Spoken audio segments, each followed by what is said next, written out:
Imaginez, on est en janvier 2026. Les fêtes sont à peine terminées, et voilà qu'OpenAI lance une annonce qui fait l'effet d'une bombe. ChatGPT Health, une innovation majeure qui promet, ni plus ni moins, de s'inviter dans l'intimité de nos corps. Alors simple gadget ou véritable révolution? C'est ce qu'on va essayer de démêler ensemble. Bienvenue sur ce dossier spécial, qui a été publié en janvier 2026 sur le portail ia-info.fr. Il s'agit d'une analyse qui s'appuie sur l'article de Didier Taormina. Bon, rentrons tout de suite dans le vif du sujet. Le concept même de ChatGPT Health est assez vertigineux. Une intelligence artificielle qui vient se brancher directement sur nos données les plus personnelles, les plus intimes. Voyons précisément de quoi il retourne. Alors, officiellement, qu'est-ce que c'est ? Eh bien, on nous le présente comme un compagnon de santé personnalisé. Concrètement, il se connecte à des applications comme Apple Santé, aspire nos données physiologiques et en retour, il nous fournit des conseils. Ça a l'air simple, direct, mais ce qui est vraiment intéressant, c'est le vocabulaire qui est utilisé. Et là, on touche à un point absolument crucial. OpenAI choisit ses mots avec une précision chirurgicale. Accompagnement, conseil, bien-être, mais jamais, au grand jamais, diagnostic ou traitement. Et pourquoi donc ? Eh bien, c'est assez malin. Ça leur permet de naviguer dans un flou juridique complet et d'éviter les régulations médicales qui sont, elles, extrêmement strictes. C'est une stratégie brillante, mais qui pose forcément question. Mais avant de pointer du doigt ce qui ne va pas, soyons justes. Sur le papier, les promesses de cette technologie sont, elles sont vertigineuses.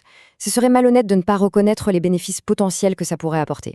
On nous parle d'abord de démocratiser l'accès à l'info médicale pour éviter de paniquer à la lecture du premier forum venu. Ensuite, d'offrir un suivi sur mesure pour les personnes atteintes de maladies chroniques, comme le diabète par exemple. On nous promet aussi de réduire les inégalités, notamment dans les déserts médicaux. Et puis, le Graal évidemment, une analyse prédictive capable de détecter les tout premiers signaux d'une maladie avant même qu'elle ne se déclare. C'est un futur qui fait rêver, non ? Oui, mais voilà, la grande question. Car entre la promesse marketing, l'emballage et la réalité technique, il y a souvent un monde. Et quand on parle de notre santé, ce monde d'écart peut devenir très dangereux.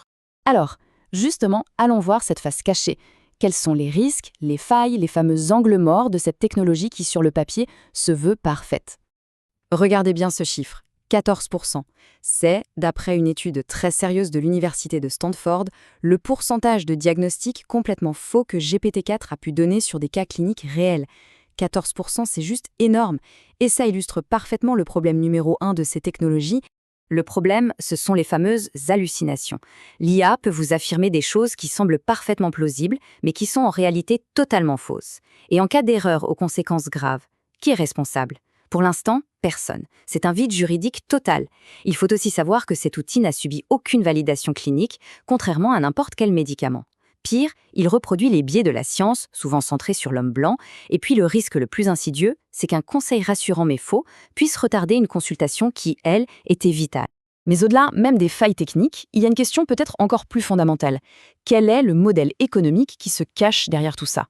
Pourquoi est-ce qu'OpenAI, après avoir reçu des milliards de Microsoft, se lance tout à coup dans le secteur de la santé ? Quand on regarde la chronologie, tout devient beaucoup plus clair. Au début, en 2015, on part d'un idéal, une organisation à but non lucratif. Puis en 2019, premier virage, on crée une filiale à profit limité. En 2023, les milliards de Microsoft débarquent. Et avec eux, forcément, une énorme pression pour avoir un retour sur investissement.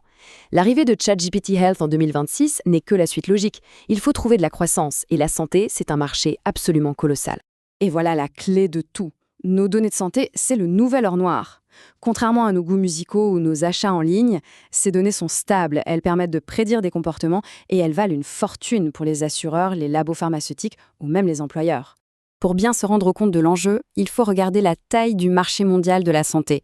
On parle de 9 000 milliards de dollars, un chiffre qui donne le vertige et qui explique l'appétit féroce des géants de la tech. Ça nous rappelle une règle d'or de l'économie numérique qu'il faut toujours avoir en tête. Le véritable produit de ChatGPT Health, ce ne sont pas les conseils qu'il donne. Le produit, ce sont les données qu'il récupère. Le produit, c'est nous. Et cette logique économique nous pousse vers un changement de société radical. On quitte un modèle, celui qu'on connaît en Europe, basé sur la solidarité, la mutualisation des risques, pour glisser tout doucement vers un modèle à l'américaine où chacun paye en fonction de son risque individuel.